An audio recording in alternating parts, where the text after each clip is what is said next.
I was muted. Sorry. I hope everyone is having a great evening. We are live on Facebook and on YouTube tonight. I hope everyone is doing well. Happy New Year. Happy new president. It's going to be great this year. All right, I'm on tonight, and we're going to be chatting with the fabulous Aaron Witherspoon. And Aaron is so gracious to come on and chat with us about taxes, and especially how taxes affect the home buyer and the homeowner. So I just want to give you a quick little bio on Aaron. Aaron is a certified public accountant and licensed in investment and insurance agent. He holds a BS degree in accounting from the University of Pittsburgh. He attended Villanova University for 2 years to complete the foundation elements of his master's program before transferring to Widener University to obtain his Master of Science degree in taxation and financial planning. Aaron has been a licensed CPA since 1991 and has extensive experience with the income tax code and preparing personal and business income tax returns for 300 plus clients. Well, go ahead, Aaron. So first of all, if you need someone to prepare your taxes, you know who to call, right?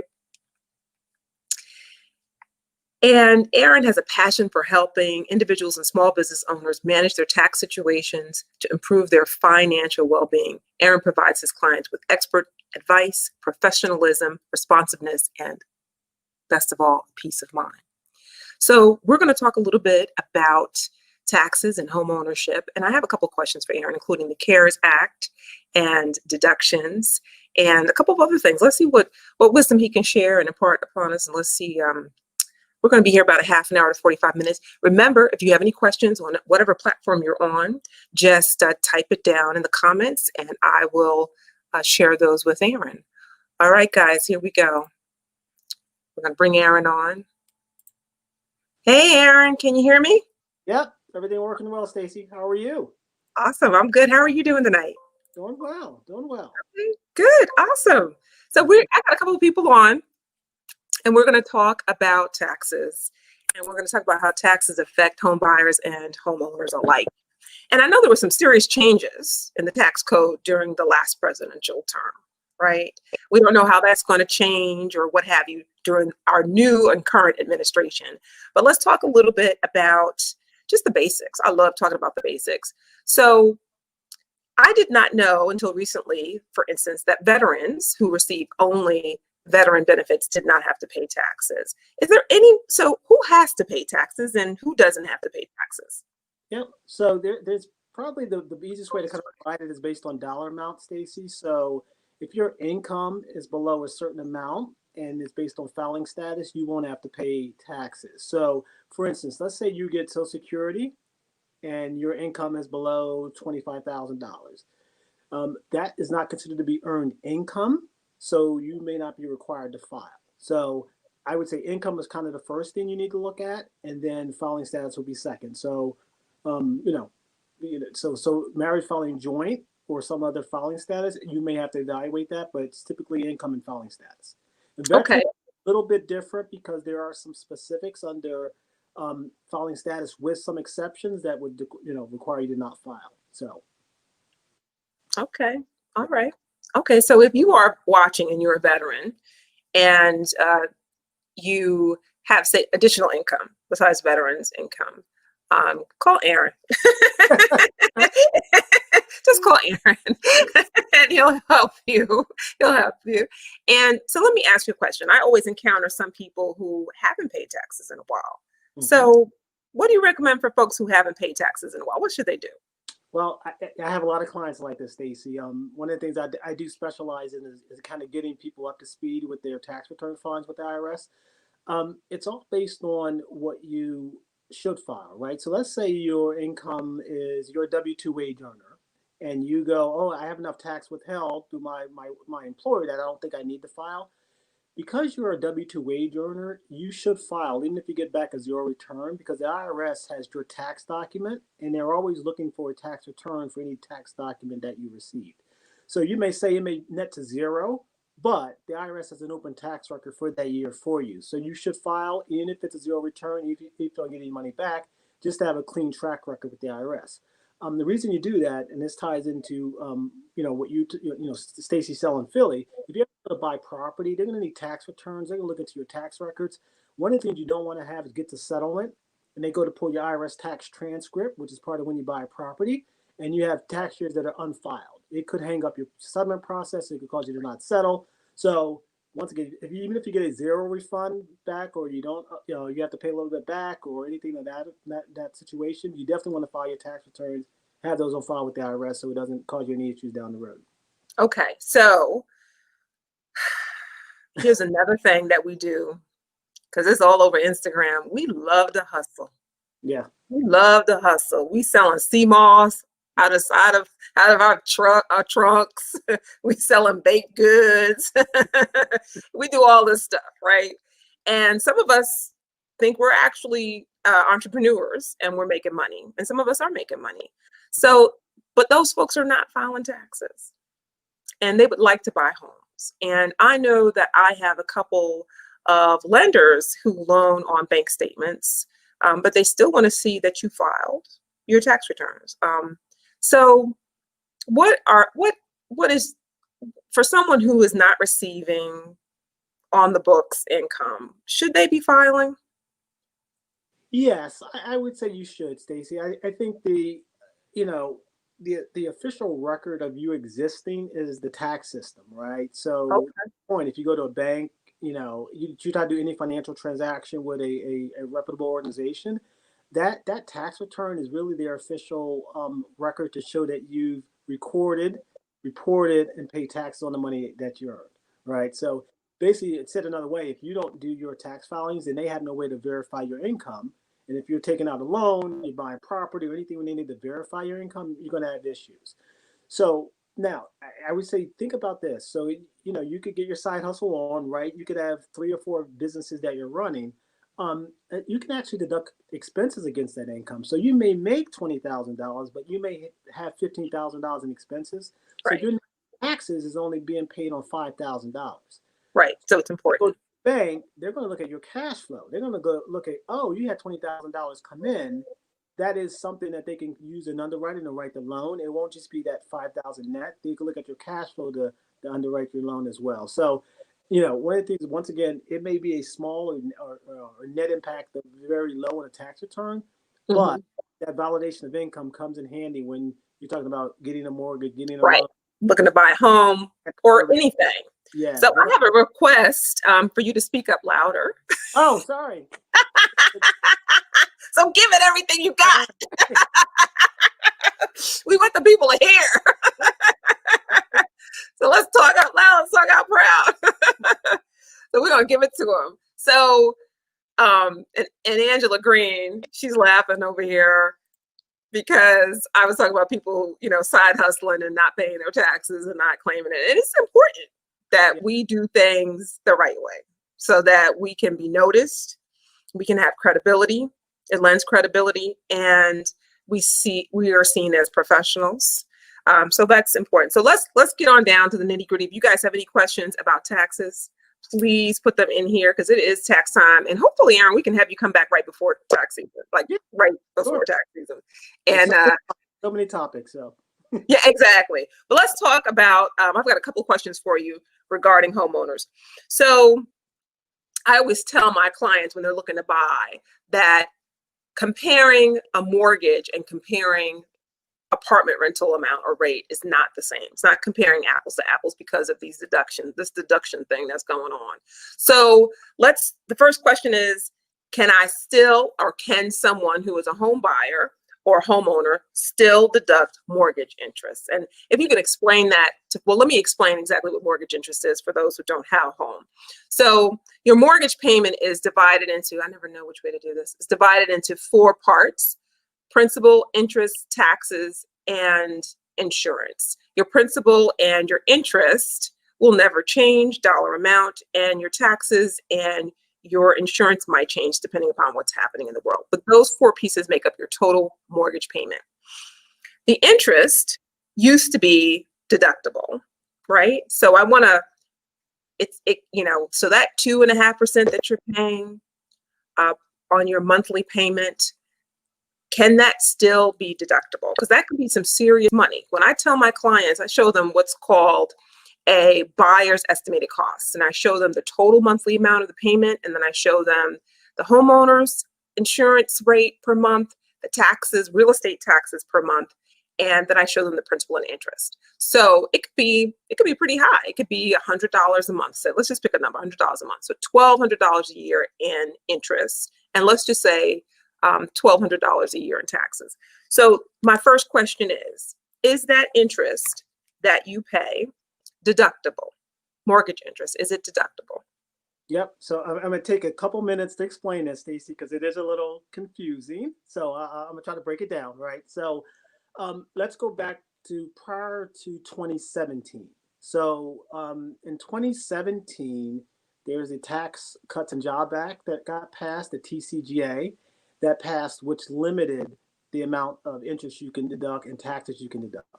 So let's go before that, because if you understand the before and after, it kind of helps to make sense. So prior to that Tax Act getting passed in 2017, real estate taxes were not limited on your Schedule A and where you itemize your deductions. So if you pay $20,000 in real estate taxes, you were allowed to deduct $1,000. Right.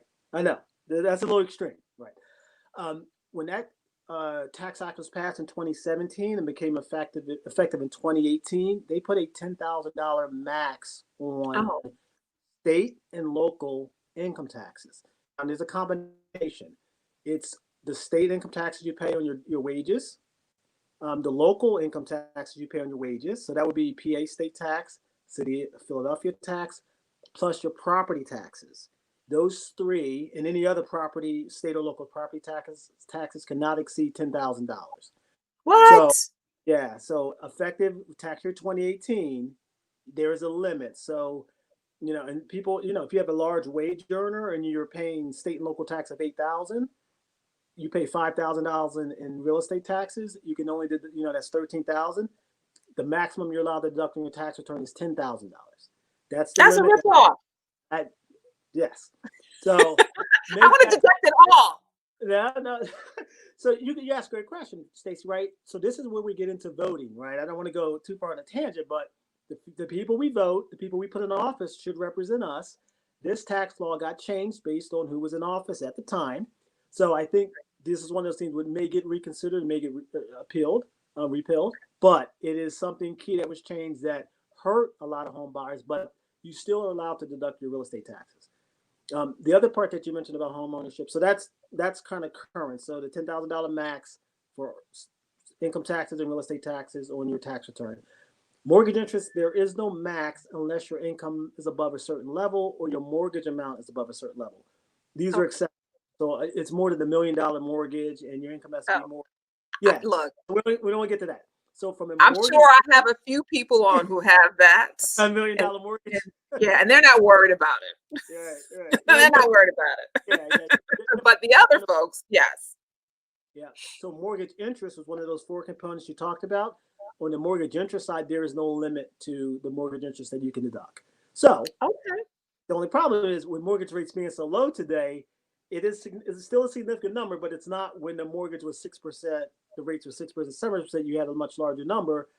It's great for home buyers now. They have so much buying power, but your tax deduction is a little lower because the mortgage rates is lower. There's one other component I'll mention. I don't know if I can't remember your four variables they talk about PMI.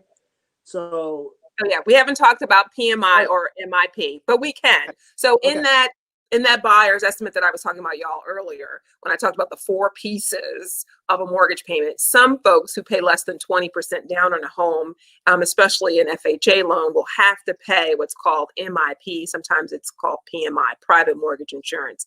And that can be, about $80 for a $150,000 house per month. So now, is that deductible as well? Yes, that's tax deductible as well. So that was going to call out too. Yep. So that's good. MIP, but to your point, it's private mortgage insurance. But the mortgage insurance premiums, the MIP that you pay, they are tax deductible as well. So that's another component. So, and I guess you're telling your customers and your clients that, hey, you might not need to save up to 20% down. PMI may be an option for you to get into a house quickly. There's also that little tax deduction component. You can get PMI on the tax deduction side, which helps. And also when you get to that 20% home ownership status with that mortgage company, you can It's call removed. taken off. Yeah. But now, Aaron, listen. The state of Pennsylvania limits what I can say with my license. So I usually say that is not my field of expertise. Right. I am not a lawyer. I am Right. not a plumber. I am not a CPA. So here are some numbers you can call and talk to someone about taxes. And y'all, I do that all the time, right, Aaron? Because I don't have the answers to those questions, and I'm not licensed or certified. So this is why we're talking about this, because I do tell my clients that it's not apples to apples when you compare how much you pay in rent, which say you pay $800 a month in rent. And I get clients who say, I only want to pay about $800, the same amount in a mortgage. And I said, but it's not apples to apples. And if you actually talk to an accountant or a CPA, you'll find that you might be able to afford a little bit more in a house because you have these tax deductions. But since that's not my field of expertise, I have to defer. So that's good. So let's recap. That was real estate taxes in the case of Philly wage earners, Philly wage tax plus MIP or private mortgage insurance. And what was the other one? Was it real estate taxes? Yep, Mortgage mortgage. interest. And then, okay. So, but Yep. as a cap, $10,000 and no more Yeah. On the deduction. right. Okay. So you But guys, the you other heard that. based on what you pay, right, Stacey? So all your state and local income taxes, including your real estate taxes, are capped at 10,000. The mortgage interest, there's no cap. PMI, there's no Okay, that's right. Okay, so for the $10,000, just remember, guys, so when you're thinking about buying a home and you have to pay real estate tax, MIP, wage earner tax, that there's a cap, $10,000. There's no cap for the interest rate, and they're both deductible. So just think about that when you go to purchase your home. And remember, this is Stacey Sells Philly, and I'm Stacey. And if you want to buy or sell a home, or if you know someone who'd like to buy or sell a home, please give them my name, and I will contact them and talk to them. And if you know someone who wants to live in Maryland or Delaware, because I know quite a few of us are looking for those areas, I can always refer you out to those areas. All right, so when I meet with someone next, I always, for a buyer, I always show them this estimated cost sheet so that they can see how much everything costs, how much cash they need to bring to the table, how much their mortgage will be, what their interest is, what their escrows will be, so that they know. So there's all these things that are crucial in the home purchase decision, and some of it depends upon taxes. So the next question is our home equity loan mortgage interest rate or mortgage interest still deductible? Yes. Oh, So it gets classified differently on your tax return because it's still secured by the home. So it right. just goes to a different line on your Schedule A form, but it is still tax deductible without a cap. No, I shouldn't say without a cap. There is a cap, but it's back to that $1 million, Okay. But for most of my audience, they're not going to get it. But Right. if you're in that $1 million range, you have a cap.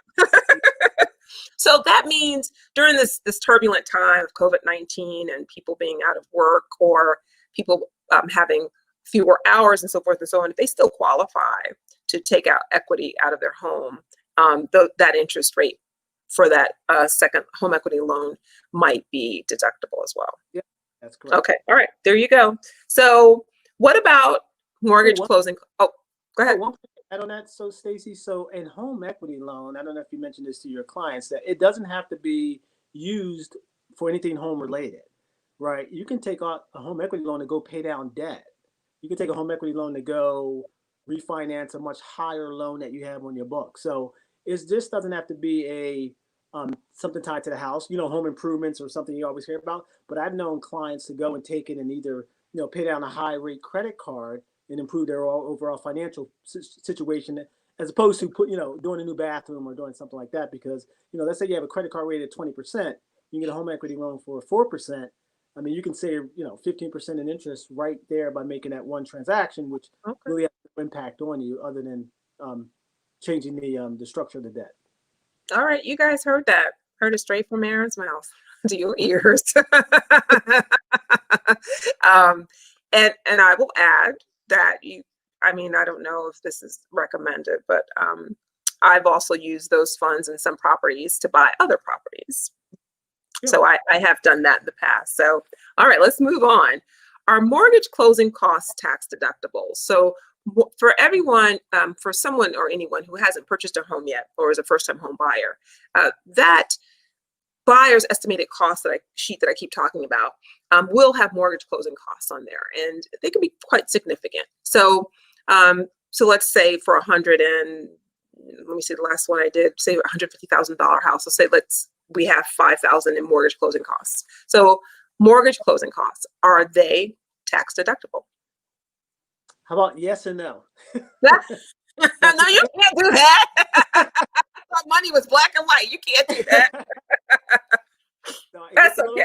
Just tell the people what you think. So here's what I tell my clients, Stacey. So bring your settlement sheet to your tax preparer, your CPA, whatever year you purchase a property or sell a property. You need to take your settlement sheet with you to your CPA or your accountant, whoever prepares your tax return. There are specific items that are on a settlement sheet that may be tax deductible. It's all determined on how they were comprised, what the nature are, what the structure of the deal was. So, that's where the CPA would have to review that settlement sheet, talk to you about how you structured your mortgage deal to understand if those items would be deductible. So I'll go over real high level some of those items that, just if they're structured in a normal way, then they would be tax deductible. So one of them are loan origination fees. So Okay. we call them points in the business. I'm not sure. We call points. Points. Okay. So if the points are tied to the loan value, then you're able to deduct those. If there's just random points that are not paid to securing that loan amount or securing that rate, then you're not able to deduct those. So they have to be tied to you securing the rate for that mortgage at that specific rate, and those will be tax deductible. Okay. All right. So if your lender says, hey, pay 1 extra point to receive a certain interest rate. That's correct. Okay. Yep. Then that's tax deductible. But all right. Look, 3 points impact the rate and a point just for doing business. Yeah, that happens to me all the time. I always get penalized for doing business. So it's crazy. All right. So you guys look, it's a little complex for me. So Aaron is the one to do it. So like Aaron said, when you get your ALTA, which is the statement that you'll receive at the end of your closing, you can take, or a closing document, a CD, you take that to your CPA or your accountant, and they will help you find the deductions that you qualify for. So that's absolutely what we need. And again, let me put up Aaron's information. And I have a question here, Aaron, from Angela Green. Let's see what it says. I'm going to try and read this to you. Previously filed MFG 2020. One has earned income. Other unemployment. How should they file, and will the earner be penalized for untaxed? I think it's UC. Is that unemployment compensation? So let me read this again. Previously filed wages, I guess. Previously filed wages in 2020 when one has earned income other than unemployment. How should they file, and will the earner be penalized for untaxed unemployment compensation? A little complex. I'll put it up so you could look at it. And maybe you can answer that quickly, or you can answer it in a message offline. I can answer quickly. Okay. So what Angela's referring to is marriage filing joint, right? So that is you and your spouse filing jointly. Just a quick thing, marriage filing joint is the best tax rate out there. It allows you to have the most income at the lowest tax rate. So that's the preferred tax rate if you're married. What she's really getting to is unemployment is taxable at the federal level, but not taxable at the state level. So what you typically do is if you get unemployment, you should have tax withheld on it because that will help your federal tax return. So I think what Angela's getting to the point where is you have one spouse that has earned income, one has unemployment, you still should file together because that marriage filing joint will give you the best tax rate on your income combined. So that's always the best way to file if you're allowed to do that, and if you're married as of the last day of the tax year. So marriage filing joint always the best way to file. Withhold taxes on your unemployment income if you can. If not, then you'll just settle that up when you do your tax return at the end of the year. Well, that was a great question, Angela, because I think quite a few people are going to be in that situation where there's unemployment, especially those because of the CARES Act. I think that was great. Thanks for asking that question, Missy. Thank you so much. Here's Aaron's information scrolling at the bottom is his cell phone. He says the best way to contact him is through text or email. All right, guys, so now you have his data. Let's ask some more questions here. Do we ask, is mortgage insurance? Yes, we did. Mortgage insurance, MIP and PMI is tax deductible up to the $10,000 limit, right? Well, it's okay. So the real estate taxes is the only one that will be impacted by the $10,000 limit. The mortgage interest, Okay. and then the PMI or not. There's no cap Okay, on great. those two. Yep. Oh, let me add one little thing real quick on the settlement sheet, Stacey. So Sure. I didn't mean to get detailed on the settlement sheet with the loan origination costs or the points. But the other things that qualify that you'll have on a settlement sheet are taxes, right? Anytime you pay taxes, they are tax deductible. It's just a matter of if you exceed that $10,000 amount, right?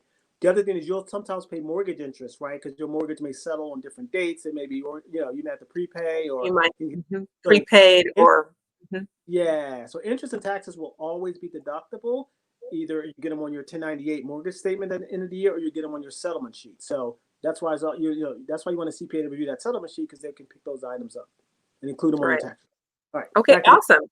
All right, awesome. And listen, if you buy with me at the beginning of every year, I send out the ALTA or the closing document. So you have all of your tax paperwork right in hand. You don't have to go search for it. I send it right to you, right to my customers and clients so that they have it. So they're all prepared.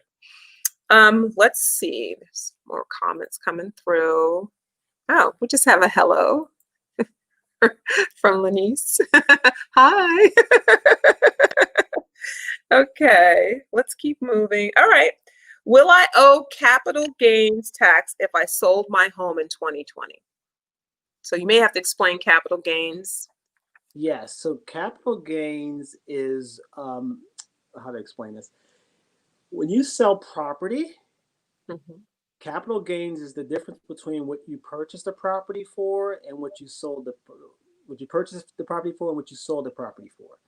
So it is a way that the government taxes your gains on investments, real estate, stocks, bonds, any kind of investment property. It's the way the government taxes your gains on those properties. So let's say you bought a piece of property for $50,000 20 years ago. You sell it in 2020 for $100,000. You have capital gains amount of $50,000. You would pay taxes on that $50,000 gain. Not on $100,000. A lot of people get confused.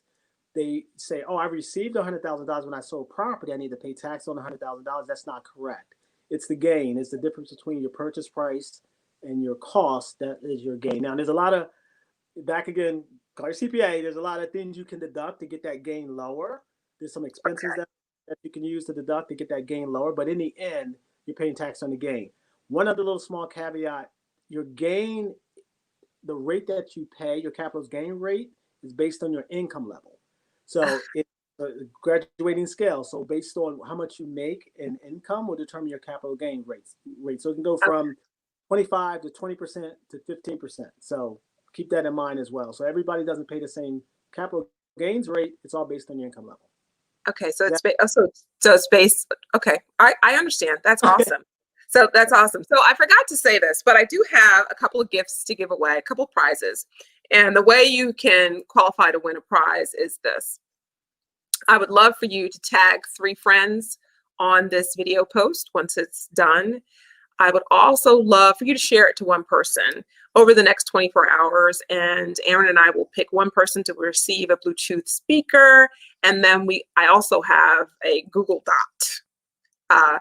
One of those little smart speaker thingies. So I have 2 items to give away. So if you wouldn't mind tagging 3 friends and sharing to qualify. So Renee Gibson has a question. And Renee, I don't know what this is in specific to, but I assume this is in capital gains. But capital gains that's not on the state level, right? That's correct. That's on the, you're correct. Federal level. Okay, capital gains is on the federal level. Renee, if you want to be more specific about your question, just type it in the comments. But I hope that answered your question. All right, dear, thanks for joining us. All right, let's keep on moving here. What else do we have? So we went over capital gains. You know And, what, Stacey?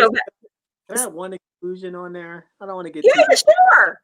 There is an exclusion when you sell your primary residence. That's right. That's right. We'll mention that. So because we're talking about home ownership, there is an exclusion. So investment property, things that are not considered your primary residence, what I said before applies, right? The rates 20%, 15% based on your income level. It's all based on that.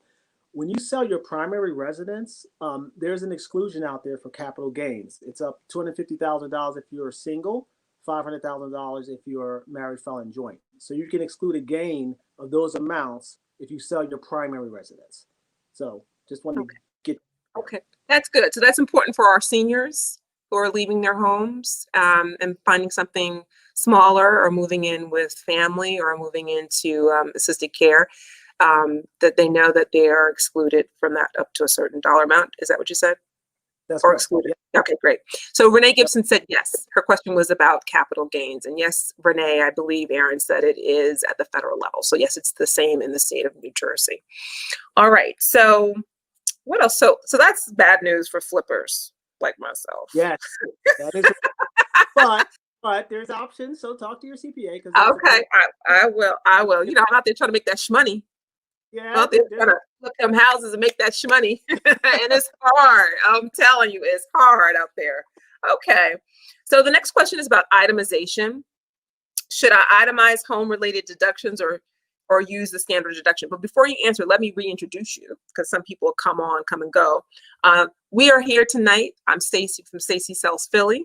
If you know anyone who would like to buy or sell a home, please let me know so I can help them out. Also, we are talking to Aaron Witherspoon, a certified public accountant and licensed investment and insurance agent. And he is talking to us about all things taxes as they relate to the home buying and home ownership, home buying process and home ownership. So if you guys have any questions, make sure that you post them in the comments. Again, we have a giveaway. I'm giving away a Bluetooth speaker and I'm giving away a Google Dot. I ask that you tag at least 3 people and share one time to qualify over the next 24 hours. All right, Aaron, so go ahead and answer that question. Should I itemize home-related deductions or use the standard deduction? And before you answer, I have one thing to say. My husband and I every year fuss over we work from home, and we always say, should we deduct the home office or should we not deduct the home office? So it's a question I have, but I think this is more just home related deductions. Like if the roof needs to be repaired, can I replace the roof and can I deduct that off my taxes? So I'll let you answer that. Okay. Whew, a lot of stuff in there. Let's take it. Let's take the first question: standard deduction versus itemized. For my clients, I do it both ways, right? So the decision is really based on dollar amount, right, Stacey? So let's just throw numbers out, easy to kind of follow. So the standard deduction, let's say for married, filing joint, is $20,000. So what you do is you itemize all your deductions and you see if it exceeds your standard deduction. That's really the easiest way to do it. If it exceeds it, you use itemize. If it's below, use your standard. Okay. Now, so let's add it, make it practical. So to really exceed the standard deduction, because they did modify them significantly with the 2017 Tax Act, you really need to have home ownership. So you have real estate taxes, you have to have mortgage interest, and you typically have to have, charitable contributions, goodwill donations, tithes, those types of contributions to really exceed the standard deduction. But what I tell people is track those deductions, input them, and then just see which is greater, because you won't really know until you kind of input those itemized deductions to see if you exceed the standard deduction. Okay, so that's a simple answer. Yep. That's a simple answer. But the bigger answer is take your paperwork to your CPA. Go pay that money so Right. that he can do it right. He or she can Right. do it right and Yeah. stop trying to do it yourself. The point is right. It's all about saving taxes, right? So the answer is in the numbers, right? There's really not a should I itemize, should I go standard. It's really what number is larger, right? It is really that simple. If Right. the itemized is higher, you take the itemized. If the standard is higher, you take the standard. Nobody's going to take Right. a lower itemized, right? Just to say they itemized if it's lower than the standard, right? So it's really a Okay. math example. All right. Okay. So the last question that I have before we talk about the CARES Act is, do deductions phase out as income increases? Yes, they Ah, do. Yes, but the amounts that and they haven't finalized the 2020 phase out periods, but Stacey, we're talking about over $300,000 in income. The incomes of where the deductions start to phase out is very excessive. So, and it doesn't phase out at a certain amount. It starts to phase out and decline once your income gets above a certain level. okay. So, and those amounts will be set. But yeah, just ballpark, you're talking about over $300,000, your itemized deductions start to phase out, and maybe when they get to 350, they're completely phased out. So there's a phase out period. There's a period where they start to phase out, and there's a period where they go to, 70% of the total itemized deductions you get, and it'll stop at that point. So, but it's all based on income levels, and like I said, they're still finalizing 2020 tax year. That's why they pushed the start date back to February 12th. I think we're Oh, I didn't know that. We didn't say that. So, oh, okay. You okay. want to So the talk? start date to start filing taxes is February 12th. Right. They pushed it back a whole month. The dates in the past have been around the Monday or the Tuesday after Martin Luther King Day. Martin Luther King's birthday is typically when tax Okay. return season starts. They pushed it back to February 12th. One is to update the tax returns for the CARES Act, right? They need to Okay. reflect that. I don't want to, we'll save that, right? But two is they need to make sure that the forms are all updated for all the 2020 tax amounts, make sure they all flow together. So the IRS needed a full month to get all of that done, corrected, and get that ready for tax year 2020. Wow. Okay. So let me ask a question. So it's still the same date to file. Yes, it's February 12th is the start date. April 15th is still currently the due date. But remember last year they pushed it back to July 15th, right? Because Yes. of COVID COVID. and people not being able to respond. So not predicting, but the fact that they kept April 15th and we lost a month of processing. Um, let's see what the current administration does with giving us a little relief on that, because that doesn't seem fair that you push the start date back, but you don't give people a little extra time to file. Okay. So I have another question from Tamara Jones Harper. I'm going to put it Okay. up there on the screen. She wants to know, and this is a question for me, if you inherit a property, are you considered a first-time home buyer for the purpose of some of the programs that are available? So Tamara, let's talk offline a little bit more about that. Inbox me. But the truth is that if you own the property, that's going to be difficult to also then participate in a first-time homebuyer program if you already own the property, because one of the first things that HUD wants you to do is to not be a homeowner for 3 years. So that's difficult. Can you arrange it before you take possession or are on the deed? Possibly. So let's talk a little bit about that. So the other half of this question is for you, Aaron. What types of taxes could I be expected to pay when I take ownership of the property and then when I sell it? So I think we've covered all of that, but I'll let you answer. I think we might need to have a seminar or talk on inherited property, because Yes. now to wills, probates, um, letters of testamentary. So you get into a whole different process when you talk about inherited property, because you have to understand where the deed is, whose name is on the deed. Do we need to transfer the deed? There's a whole lot of things that need to happen to take ownership of the property. But yes, once you have ownership of the property, then you get all of those tax deductions that are due for the owner of the property. But there's a process, right? Inherited property, your name still might not be on the deed. It may have been named on the will or whatever transfer, the beneficiary. You might have transferred to you, but you need to get the deed updated. Once you have Has to be in your name.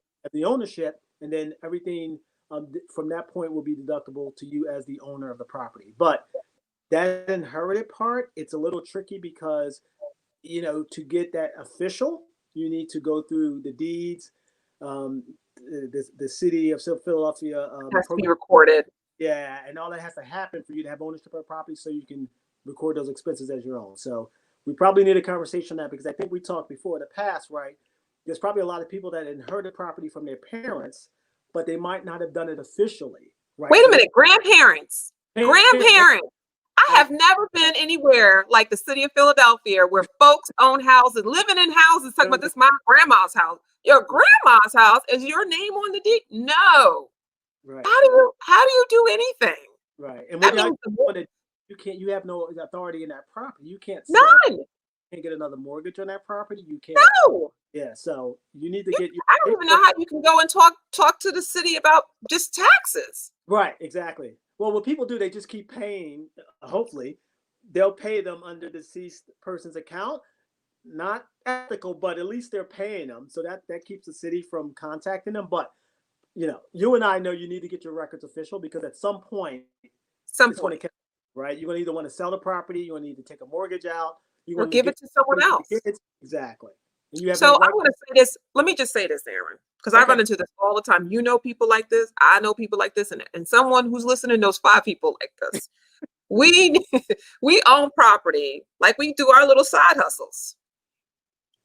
Own the property the way you're supposed to own the property. For so long, we couldn't own property. And then in some places, we were restricted from owning property. So if you live in a home that was inherited or you have inherited property, let's make a pact. I want this to be a New Year's resolution for my folks and my cousins and my family out there. Please make it a New Year's resolution to officially change the ownership of those properties to an LLC, to a trust, to a family member. But let's do this and let's do it correctly because we need to. We lose property, we lose credibility. It's wealth that we're sitting on that we really are not holding properly, and we need to hold these properties properly. All right, let me get off my soapbox. I'm done with that. All right, so I have a question from Molly. She wants to know what qualifies us to deduct for a home office. Okay. So I'll give you the before and after, right? Prior to 2017, it was very restrictive on what you can deduct as a home office. So you had to, it had to be your only office. It had to be certain space limitations, certain space maximums. There were a lot of requirements that really restricted people from taking the home office deduction prior to 2017. With the change in tax laws, it's very easy to take the home office deduction out. Basically, what you just need is a place that you work to for business. So it could be working from home, it could be managing your own business. You just need to have a place that you use primarily as your office to conduct business, and you just need to deduct those expenses related to that area of your house. So let's say you use your living room, right? So you basically you do a calculation of that living room, the square footage. You take that percentage of that room of the house, and there's certain expenses that you can deduct just based on the fact that you're using your living room, for example, as your home office. Okay. All right, Molly, I hope you got that. And also hit Mr. Witherspoon up if you have any more questions. All right, so let's just quickly talk about the CARES Act, and then we're going to go and we're going to come back sometime right before taxes are due and talk again. But let's talk about the CARES Act. How does the CARES Act affect taxes, or does it at all? Well, let's address the question I get the most, right? Um, does the stimulus payment that I receive go on my tax return as income? The Oh, answer the is no. STEMI? The Yes. STEMI? The STEMI is that the STEMI? Yeah. So let's address that first. The STEMI is not considered to be income. Therefore, it's not taxed. You only tax income on a tax return. So let's go back. If it's not income, you don't pay taxes on it, not including your tax return. It is an advance of a tax credit. So basically, when Oh, tax credits, the IRS will give you a tax credit when you file your return. right. Credits are the child tax credit, right? If you have a kid under the age of 17, you get $2,000 for your child. That's a tax credit, right? And you get that on your tax return. The CARES Act instituted tax credits, stimulus tax credits. They just pay them in advance of you filing your tax return. So they're not income, It's just an advance of a tax credit that you're going to get when you file your tax return. So that's the first question. Okay. The second part is if you didn't get your check, if there was an issue with the direct deposit, you didn't, I you need checked mine. your address, it happened like that, or your income's above, if your income's above the limit, you don't get it. But let's say you were supposed to get it and there was an issue, then you get your stimulus payments because there were two.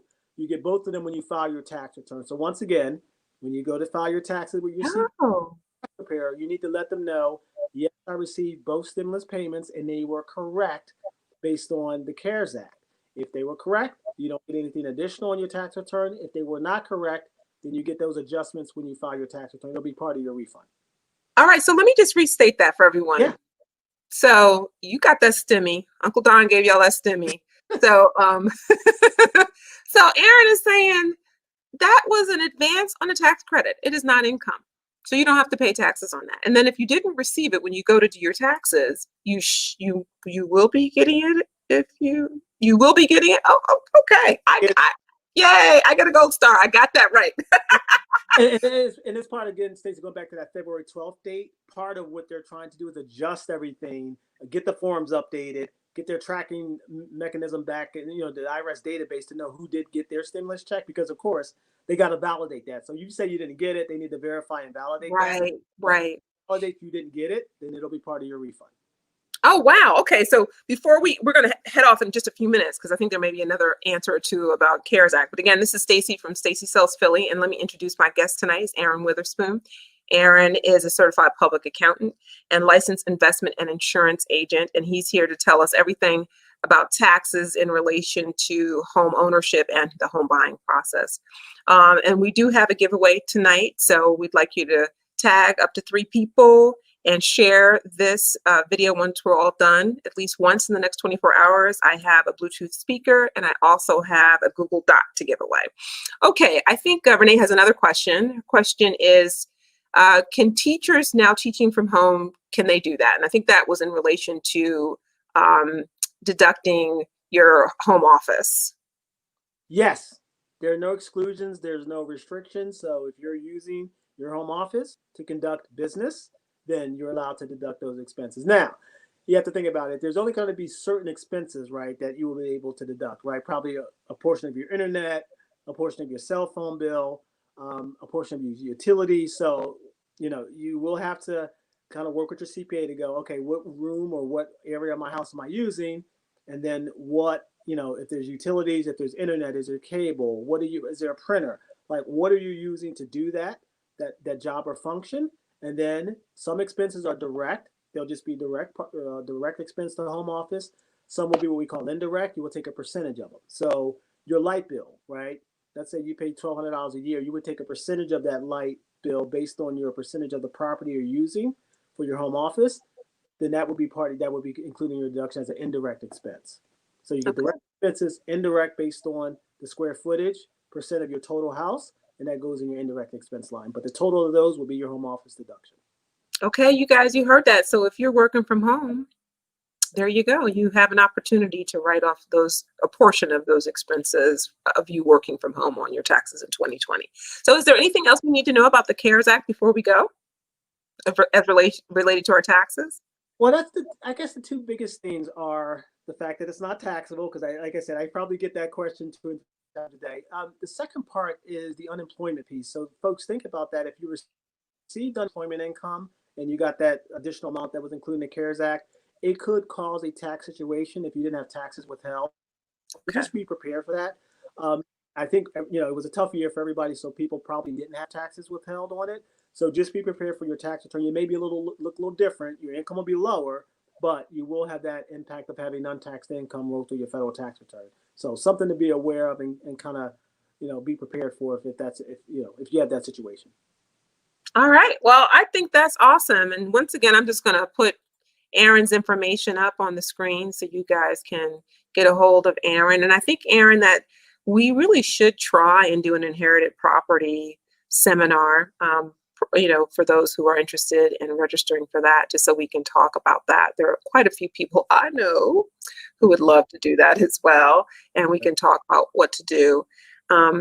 And again, this is Stacy Sells Philly. And Aaron, thank you so much. Thank you for coming on.